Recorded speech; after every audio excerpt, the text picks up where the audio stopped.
Welcome back to Common Nighthawks. This is our fourth episode of the podcast for National Park College. My name is Wade Derden. I'm the Vice President for Academic Affairs here and your host. Today I am fortunate to have with us Lataschya Harris, who is the Director of Career Pathways on campus. And also she has been an instructor in English for many years on the campus and is very involved in the community, and we are proud to have her here. So with that, Tasha, welcome. Thank you. Why don't you begin by just telling us a little bit about yourself, a little bio, if you will, background and such. Well, I'm from Los Angeles, from South Central Los Angeles, born and raised. I did not know that. That's funny. How have we known each other all this time? I didn't know that. Anyway, go ahead. I'm sorry. My grandparents lived in Arkansas, so I grew up coming to Hot Springs for the summers. And so city life during school and running around barefoot and fishing in the summer. And so learning the best of both worlds. Had 3 children, married, and my youngest son has cerebral palsy with seizure disorder. And he had a period of seizures where he was having like 100 seizures a day. Oh, gosh, that's terrible. And Los Angeles Children's Hospital didn't think he would survive another year. So when he was 8 years old, we moved here. And that was 18 years ago. Wow. We moved here thinking that his brain would not sustain him another year. Well, next week he will be 28. That's amazing. And he's doing amazing. So he's gone to Arkansas Children's Hospital. So that brought me here. Mm-hmm. What brought me here was the sense of community. What I always loved about Hot Springs was that I could come here from California and be engulfed in love. And, in the city, every man for himself. And in the country, it's all about community. So I just love this community so much. Mm-hmm. And so when my life got, tough with my son, I just wanted to come to a community that would embrace us and support us. And they have. So, yeah. I was a student here. I came here to go to school. I quit working for LA City after 15 years. Mm-hmm. Quit my job, moved to Arkansas, brought my kids. My oldest son was in college at Dillard University in New Orleans. Mm-hmm. And so this also brought me closer to him. Mm-hmm. And so I was here as a student and just trying to keep my head above water when I wasn't taking care of my son. And somehow, by some twist of fate, I got selected to be the commencement speaker. And I got invited to be in Phi Theta Kappa. Right. Then I got a scholarship to go to Henderson State. So this just... Yeah. Tower of academic events began to happen. Mm-hmm. And then Career Pathways started in 2007 here. And while I was still at Henderson, with 1 year to graduate as a math major, I changed my major to English and was able to graduate immediately. So I was a math major with an English minor. Oh, I see. And so I switched to an English major with a Spanish minor and was able to graduate. I don't know how you did that, but that's amazing. I can't see, a math major to an English, but still, cool. That's cool. I love math and I love English. So when I was tired of math formulas, I wanted to just read a good story, good piece of literature, write a paper. And so that was those were my relaxing classes, my literature courses. Well, when Career Pathways came about and you needed a bachelor's degree, to get it, I went to the registrar and said, is there anything I could do? And he said, yeah. If you drop math education, you've taken all the English classes we have, and you have a solid 3-point. I never paid attention. Mm-hmm. So I'm an accidental math major, and I'd had my Spanish courses already. And so one course away, and I was able to take it in the summer and have my bachelor's degree a year early in a totally different subject. But I got to work for this amazing new program, Career Pathways, that focuses on parents that are low income. Right. And fall 250% below the poverty guideline. For example, a single parent with a child, if they made under $40,000 last year, they would qualify for the program. Right. And most Arkansans qualify. We're at all 22 community colleges in the state and at 3 co-ops. So we have 25 programs all to support low-income parents who have a child at least 21 in the home, under 21 in the home. And it's been my greatest joy and passion to go into different communities and recruit parents who didn't think they could go to school, but we offer child care and we give them transportation, so we give them gas money depending on how far they live from the campus. Right. We provide them with all their supplies, backpacks, pens, pencils, flash drives. We have a laptop loan program. We loan them their TI-84 calculators. We loan them recorders for those who need to record their instructors. And we just try to eliminate any excuse that they could come up with. Well, I can't go because. Right. Well, we cover that. And then we also try to serve as a resource center. So I'm one of the commissioners for Hot Springs Housing Authority. So help students get housing. Right. That's right. You know, so these collaborations in the community have really helped the program. But the program itself, we have a mentoring piece, right? It's like case management. We help our students. A pathway could be from a GED to an associate degree. So you get a GED, and then we begin to, through assessments and through classes, find out what your passion is and try to help fuel your pathway for that.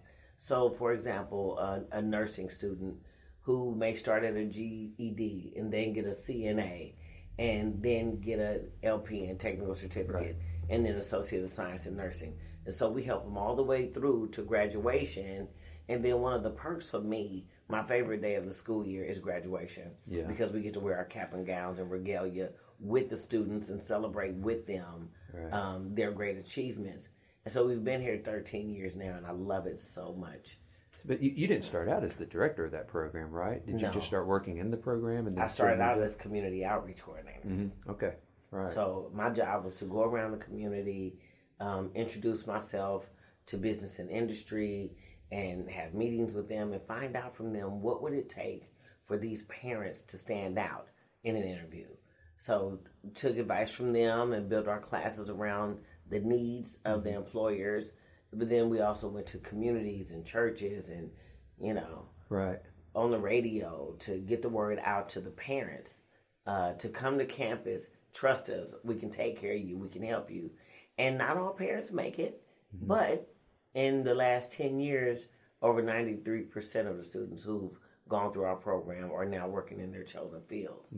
So that's amazing. That's amazing. I don't think people in the state realize how important and successful that program has been, not just in our school, but statewide. I mean, it's a really important program. Well, because the trend is going more toward community college graduates than four-year college graduates anyway. So some of your more lucrative professions come from two-year colleges. Your nursing, respiratory therapists, radiologists, welders. Right. Welders, we have a great demand for welders. And so many of our vocational programs, you don't necessarily need 4 years of college to get a good job. Some of our students leave here making more than we do. So it's beautiful to see parents who then are an example for their children. That's right. So we're in effect impacting the whole family.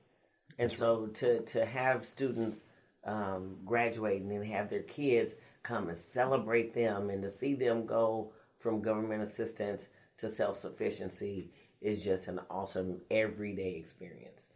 I'm a huge fan of career pathways, if you can't tell, and it's one of the reasons I work in a community college too, is because we change lives here. Well, and it breaks generational cycles. And now with the sports, there are parents in my program who want their children to play sports here when they get out of high school. So the community college, focusing on the community and the needs of the community, it makes it easier for me to get parents to come here. Right. Well, you come here now, you're paving the way for your kids to come here, and parents understand now that a community college is, number one, more cost effective, and number two, you really can get a career here. But you can also set yourself up here to get enough scholarships to go on to a 4-year without coming out of pocket. And so just teaching them those things that they didn't know before. When we have a career pathways class that runs for about 6 weeks. And during that time, we construct resumes, cover letters. They create physical portfolios, professional portfolios. They do mock interviews. We research labor market information. Is your field growing in your community? Is it decreasing? Where in Arkansas is it growing? Might you have to relocate? We do real life Arkansas. How much money do you want to make? How much schooling will you need to make that kind of money? How much do you make now? What can you really afford? So we have them look at real life Arkansas. It's an excellent tool to start teaching budgeting. And then we have a financial piece because students are going to leave here. They're going to make more money than they've ever made. And we want them to be cognizant of how to then treat that money. That's right. Because every month is not tax time. So we're not going to splurge every month, but let's teach them how to sustain. And so it's just been such an awesome experience to have students come back and say how well they're doing and that their children have never been on welfare, have never been on food stamps. And, you know, it really is a trickle-down effect. So for those of you listening, if you have not been to the graduation program, I guess I don't know what you call it, the end of the year program that you put on for career pathways. We call it a graduation/career expo. Okay. Well, I highly recommend that as a listener, you go to one of these events if you can, but make sure you take some tissues with you because some of these stories that students who are completing their degrees and are moving on out of the career pathways program, some of the stories they share are just gut-wrenching and how they've overcome so much adversity. It's a cool program. It's doing some real work. Well, and we started that ceremony at a time that they were thinking about canceling career pathways statewide. And we thought that if faculty and staff, our administrators, legislators, if they heard from the students themselves, it's one thing for us to say how awesome the program is. But when students get up and give their testimonies, we have non-traditional students mostly. And sometimes the barriers that we convince these students to overcome while they're in school can only be understood if you hear from the student themselves. Right.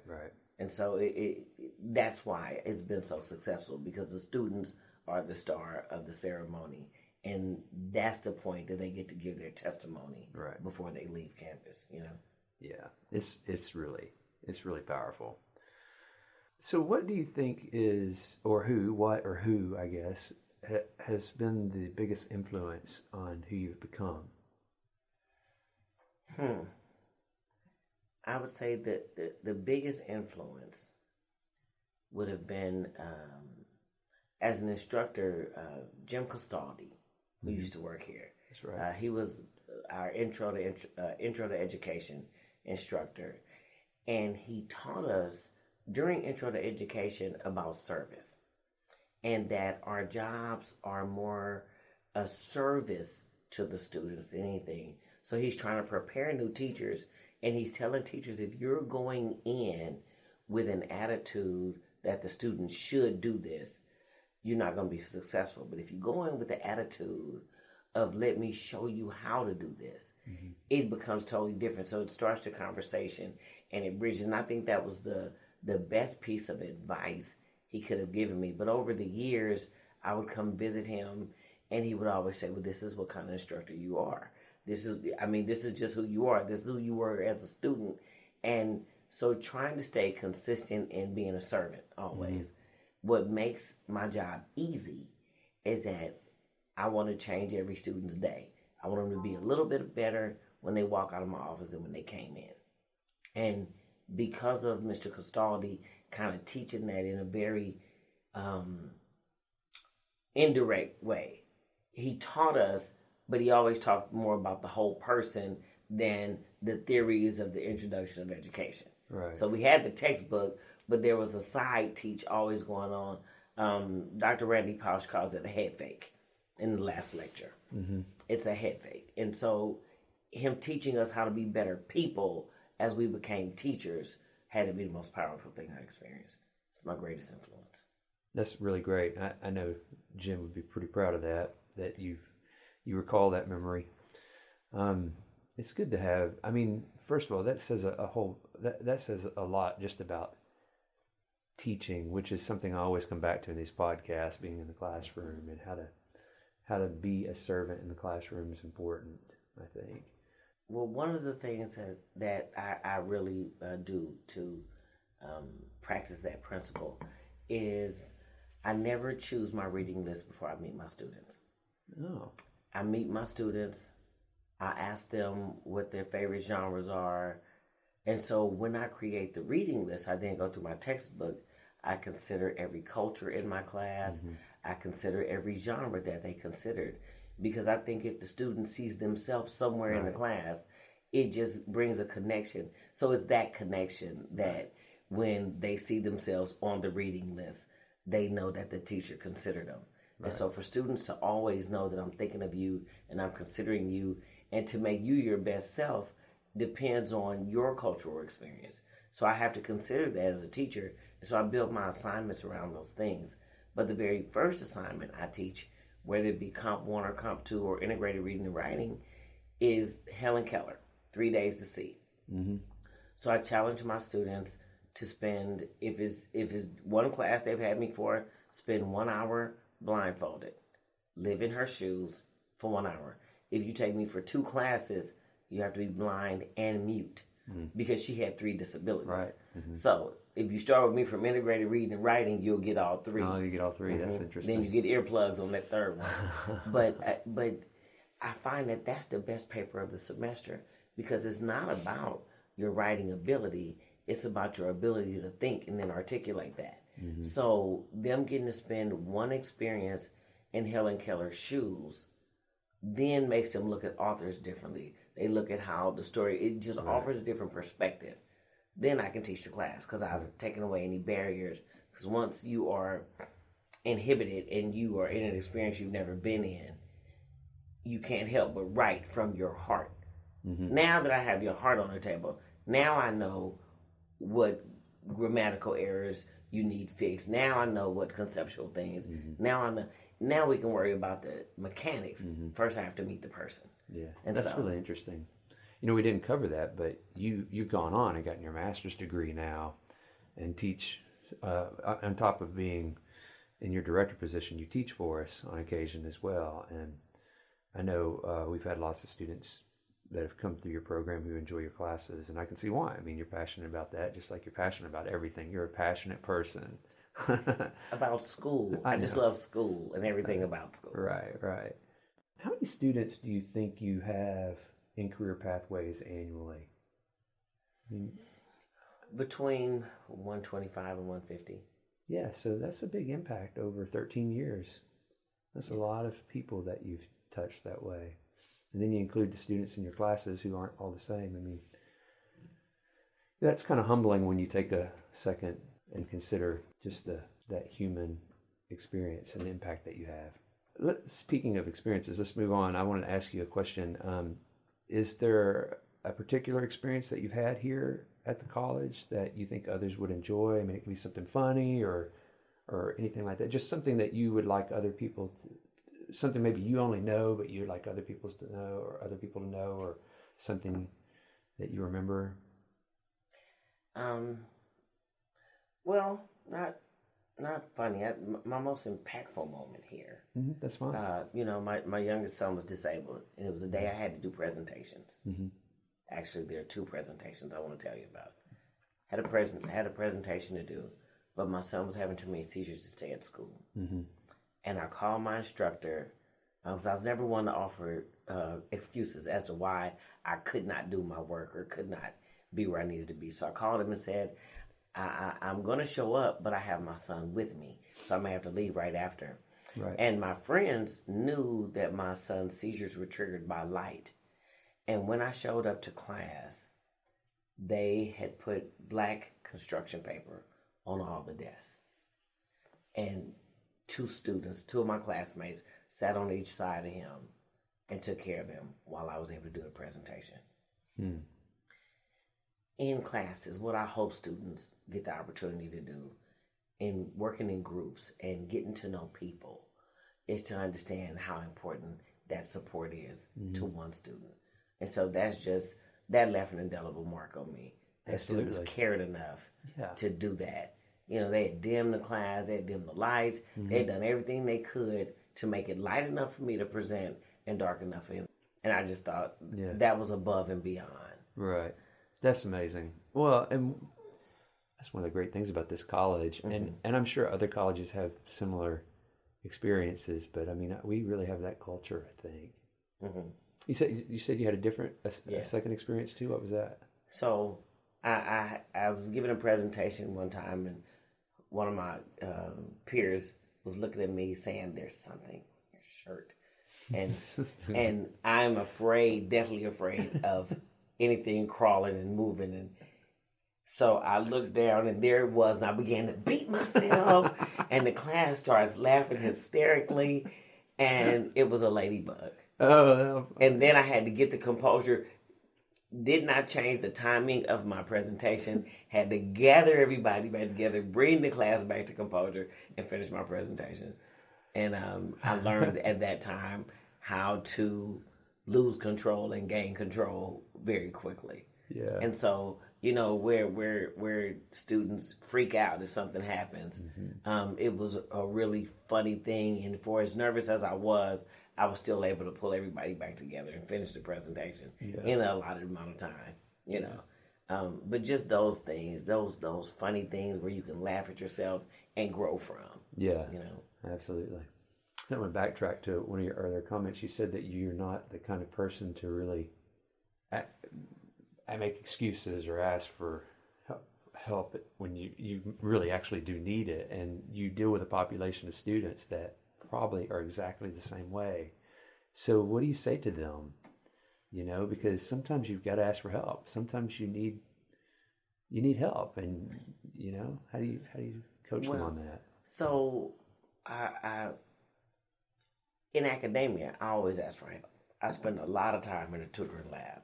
So much time that I mentioned the tutors in my commencement speech. So I've spent that much time. But you know, you have a culture of people that don't trust, right? And it's hard to open up to people. So the first thing I do is build a relationship with them where there's trust. Once that trust is there, then I can convince them. You do know I'm here to help you, okay? And so I create a situation where, okay, I'll hear from you after that test, right? You are gonna call me so we can celebrate. And so they'll either come before or after, but that constant communication is what gets them, you know, right. That courage to, well, I didn't want to go to the tutoring lab, but I'm like, oh my goodness, have you met Lisa? Have you met? And once I tell them, okay, go ask for this person. Did you know your math teacher?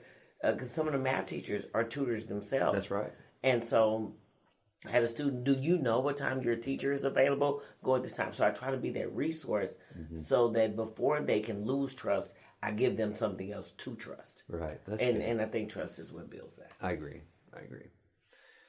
Well, let's move on to our lightning round a little bit. Okay. I'm gonna, you know, these are meant to be quick answers, but and people give me quick answers, but I always wind up talking too much and delving into them. So I reserve the right to dig deeper if I feel inclined to do so. So, what's your favorite book? W.E. Du Bois's The Souls of Black Folks. Oh my gosh, of course. Built my master's thesis on it. I've got that somewhere around here. That, you know, that's a good book. I think everybody should read it. Well, the first chapter is in our Norton Mix, Comp 1. Oh, okay, good. Of our spiritual strivings. And so one of the U of A professors was my Comp 1 student, and he built his master's and doctorate off of that book. Absolutely. From that one assignment in Comp 1. The importance of including your students on a reading list. Yeah. Built his life around it. Well, that's a good book. I've always admired him as a historical figure. I was trained as a historian, and so I have to read his Black Reconstruction in America. I mean, that's just required reading if you're an American historian. So, yeah. What's your favorite song? My favorite song is "I Will Always Love You" by Whitney Houston. Oh man, that's a good one. That is my favorite song. That's a really good one. When did you first hear that song? Oh, well, of course, it goes along with the movie The Bodyguard. But that song, Whitney Houston was my favorite singer, but there's such a strength in the way she holds the notes in that song. And she's pregnant and she's sitting on the chair in her video and she's just bellowing out these beautiful notes. And so I just had such a, music being another form of literature. If I should stay, I would only be in your way. So I'll go. But I'll know. I'll be with you every step of the way, or something to that effect. And just her ability to tell a story slowly, it was just beautiful. Right. Oh man, that's a great version of that song too. What's really interesting is I recently finished listening to a podcast called Dolly Parton's America. Who wrote the song? Yeah. And Dolly Parton wrote the song. That's right. And first of all, I highly recommend that podcast to anybody who's just interested in American culture. I mean, it's fascinating. But that song, she was on the Porter Wagoner show back in the late 60s, early 70s, and Porter Wagoner was a superstar who was kind of fading, and she was a rising star. And as her star continued to rise, they got at odds because part of the deal was he produced all her records, all this stuff. So she wanted to kind of do her own thing after a while, and she quit the Porter Wagoner show. She got tired of going home and crying because they were fighting all the time. You could see it even in some of the older episodes where they pick at each other on this TV show a little bit. She quit that show with that song. She walked into her office with her guitar before the show, before they were going to record the show one day. She walked into his office and said, "Sit down, Porter. I have something to say." And she sang that song to him. What? And he broke down and cried. But he did. And because that song is about Porter Wagoner. When you know that and you listen to that, and you listen to those words, you know what he did? He said, "That's fine. You can leave the show, but I get to produce that record." And he did. He produced that record. Now, where Whitney Houston is my favorite song, my favorite genre of music is country. Oh, is that right? Yes. Really? That's funny. Well, I mean, country music's for everybody. I love country music. I grew up on country music, but I will say that some of the more modern stuff today has lost me. I remember I grew up with country music, but when the Watermelon Crawl came out by Tracy Byrd, I quit. I was like, I can't listen to this. And see, I just started listening to it in 2009, so I don't know Merle Haggard or any of that. So I started at Toby Keith. Yeah. Well, you're going to have to do some research. Okay. You have to watch that PBS special. So what's your favorite food, Latasha? Steak. Steak. Well, how do you take your steak? Medium well. There you go. All right. I mean, steak's a good choice. I got nothing to add to that. What brings you the most joy in your daily life? My students. I knew you were going to say that. My students. To be able to serve all day and to give all day. I had a student crying right before I came over here this morning. But to take those extra moments to hug her and encourage her and to know that she felt better when she left, that's what makes today. Yeah. That's what makes today. Every day. Well, that's great. If you could have dinner with one historical figure, who would it be? Michelle Obama. Oh, that's a good choice. I would have dinner with her. I bet that'd be great. Why? Why would you like to have dinner with her? Because she exudes class and intellect and poise and wisdom. And she's so strong in who she is. There's a joke where, Obama told her, "Aren't you glad you married me? Now you're married to a president." And she said, "Well, if I would have married you, somebody else would have been president." So I love that about her. Absolutely. Yeah. Absolutely. Yeah, she'd be a really neat person to sit down with. I've asked that question to people many times, and even before I was doing podcasts, I'd ask students that question. And I can't make up my mind on who I would answer to that. I go round and round. It depends on what mood I'm in, you know. Like one day it might be Thomas Jefferson. One day it might be Jimmy Carter. I don't know. It just depends on who I'm thinking about, I guess. But she's a good choice, I think. Now, if I could go back in history, it would be Frederick Douglass. Yeah. Oh, my goodness. Oh, yeah. The stories he has. Oh, yeah. No doubt. What is...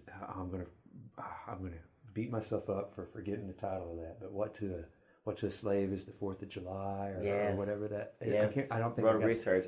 That's it. What to the slave is the 4th of July. That is 1852. It's a great essay. I used to read that in my classes, or read excerpts from that in my classes.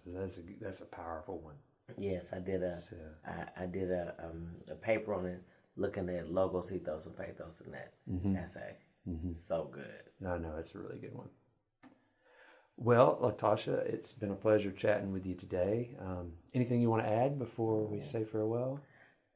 Thank you so much, first, Dr. Derden, for inviting me to do this. It's been awesome. Yeah. What I would say to the students of National Park College, if you have children, come by and talk to me. Let's see where you are in your life. Let's see if you qualify for the program. But, more importantly, students go through this campus and they never realize how many certificates that they can gain. They don't look at the short-term goals. They only look at their final goal. Right. My job is to look at those short-term goals to show you how to celebrate yourself on the journey. I would love to just meet students. They can just come by and say hello. Where are you located? Here on campus. I'm on the first floor of the Charlotte Phelps building, right next to the Fisher building. All right. And they can swing through and just say hello. I like to help all students. Yeah. I write letters of recommendations. I proofread papers. I just want to be connected to academia. Yeah, well, that's great. And so that's the Career Pathways program, if you didn't get that earlier from our conversation. Well, Latasha, thank you for being here. I appreciate it. Thank you. That concludes our interview for this episode. I hope that the audience has enjoyed it, and I hope you'll come back for more in the future. If all goes as planned, I'll have one more interview before this semester is over, and if I can squeeze in a second one, I will. I really enjoy this. I enjoy having these conversations with everyone around campus. It's fun. So we're going to sign out for this episode of Common Nighthawks. Check us out on the internets, or whatever, the interwebs. And we'll see you next time.